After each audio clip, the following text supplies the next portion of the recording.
Olá, bem-vindos ao meu canal. Meu nome é Tatiana Moura, sou médica, sou cirurgiã plástica e hoje eu vou vir falar com vocês sobre riscos cirúrgicos, como a gente faz avaliação no pré-operatório, na primeira consulta, né? Pra gente fazer esse estudo de cada paciente para cada cirurgia.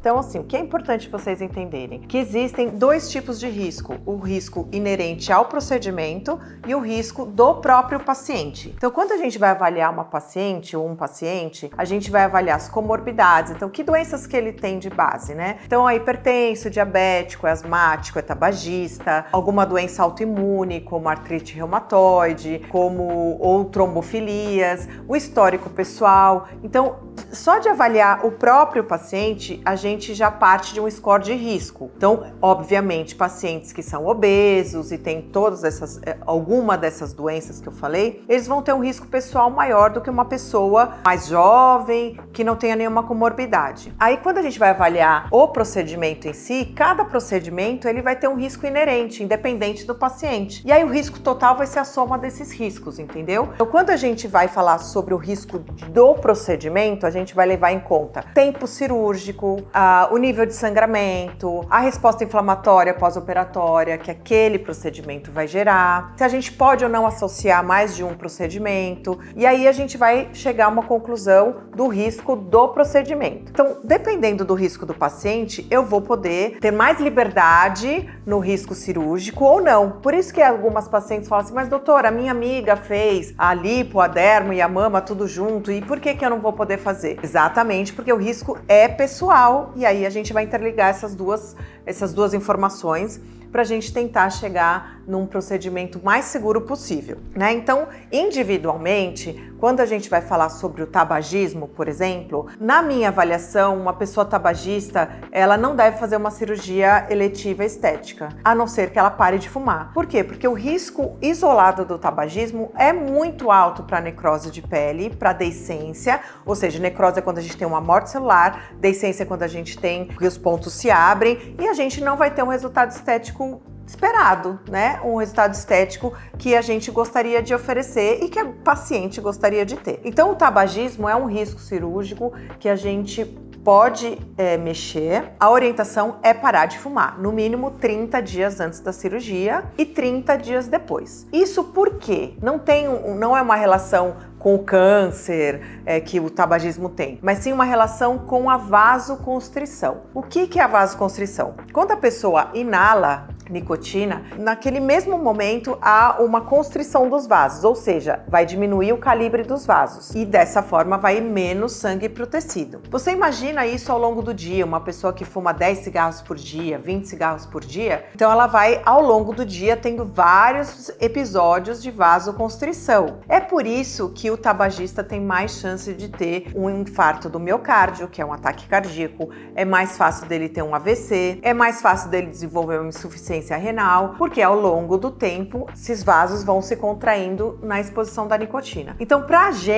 pra minha parte, né, pra minha cirurgia, essa vasoconstrição vai aumentar até 30% a chance de ter necrose. Então, o tabagismo é um risco que a gente precisa eliminar na cirurgia estética, na cirurgia eletiva. Há outros riscos, como diabetes, é um risco que a gente não consegue eliminar, porque o paciente é diabético, é uma doença, ele não é uma escolha, ele não fuma porque, quer dizer, ele não é diabético porque ele quer, mas a gente precisa controlar. A gente não deve operar uma pessoa que está com diabetes controlado. Na cirurgia plástica, qual que é o risco? O diabetes leva a uma doença da microvasculatura, ou seja, os vasos mais fininhos, mais distais, eles ficam doentes e inflamados no diabetes. Então, isso também vai alterar a vascularização do tecido, propiciar necrose e deiscências, e quando tem uma infecção também, a gente tem uma dificuldade de tratamento da infecção, porque esses vasos pequenos lá distais que vão levar o oxigênio e o antibiótico para os tecidos, eles estão comprometidos na doença do diabetes, principalmente se estiver descontrolado. Então, se uma pessoa é diabética e quer fazer uma cirurgia, ela precisa estar com diabetes bem controlado. Às vezes a gente precisa usar a insulina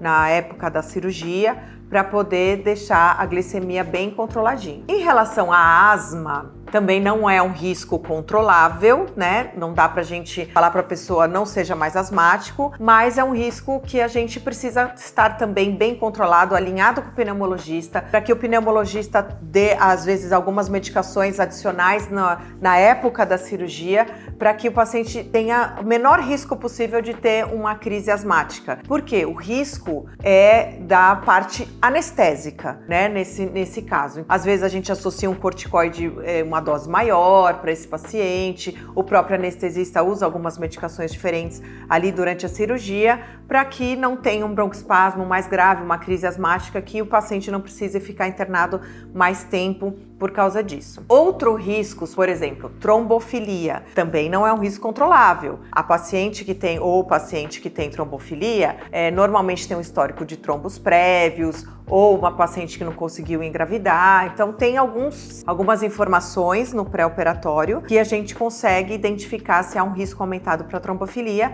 e a gente pode fazer essa investigação se o paciente já não tivesse diagnóstico. E para trombofilia, qual é o problema? É o risco do paciente ter algum trombo no pós-operatório. Trombo em veias grandes e trombo em veias pequenas, que também vai aumentar o risco de ter necrose. Trombo grandes, a gente pode ter um risco mais grave de ter um tromboembolismo pulmonar, que é uma migração do trombo para a artéria pulmonar, e aí isso leva ao como se fosse um infarto do pulmão. E isso é potencialmente grave. Então, nesses casos, pacientes trombofílicos, a gente já faz uma prevenção, uma anticoagulação mais incisiva, com doses maiores, por mais tempo, para a gente tentar evitar a formação desses trombos. Um outro risco que às vezes a gente tem pacientes que têm são doenças autoimunes, artrite reumatoide, doença de Sjögren, outros tipos de artrite, né? Lúpus. Não impede que o paciente seja operado. A única coisa é que esses pacientes, às vezes a gente também vai associar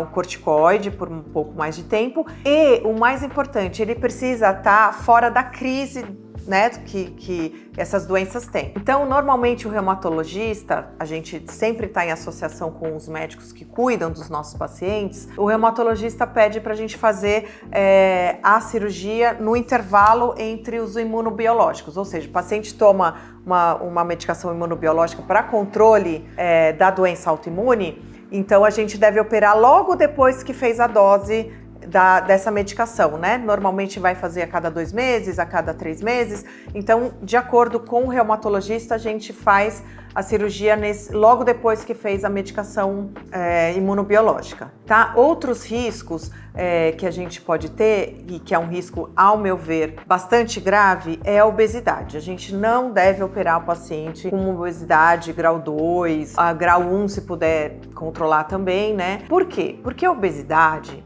ela está relacionada ao maior risco de trombose, ao maior risco de complicações pulmonares, à deiscência, à necrose, e nos casos de mama é o fator isolado mais relacionado à necrose de areola. Se a pessoa está procurando uma melhor estética, procurando uma cirurgia plástica eletiva para a melhora da autoestima e tudo mais, primeiro passo a gente tem que tratar a saúde dessa pessoa. Então, ela estar obesa, ela estar tabagista, estar com diabetes controlado ou com outras comorbidades controladas, eu acho que a gente não, na minha avaliação, não deve operar um paciente que está nessas condições. A gente vai operar sim, assim que tudo estiver controlado. Às vezes, por isso que a gente precisa perder peso, muitas vezes perdendo peso, o diabetes controla, a pressão controla, então tudo isso está relacionado. Então, o risco cirúrgico vai estar relacionado